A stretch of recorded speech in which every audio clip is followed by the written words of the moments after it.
The Russian Federation's tactics include support for terrorism and acts of racial discrimination, as well as propaganda, subversion, intimidation, political corruption, and cyber attacks. In April 2014, the acting president launched the so-called anti-terrorist operation, ATO, in Donbass.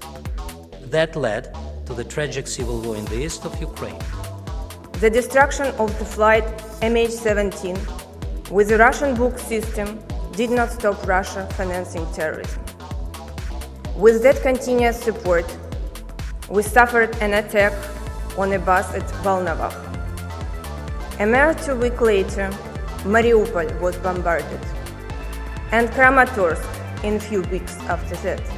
It has to be pointed out that the primary source of weapons and ammunition to the military of the DPR and the LPR are stockpiles inherited by Ukraine in 1991 from the Soviet army.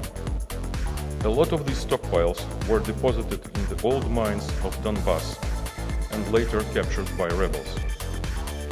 Another source of weapons was the retreating Ukrainian army itself.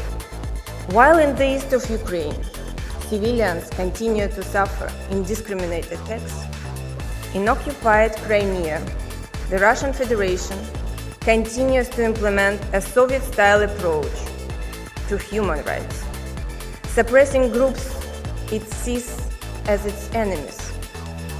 Right-wing radicals were threatening to come to Crimea. Against this background, and taking into account that the great majority of Crimeans wish to be part of Russia again, a referendum on the future of Crimea became the obvious choice for them.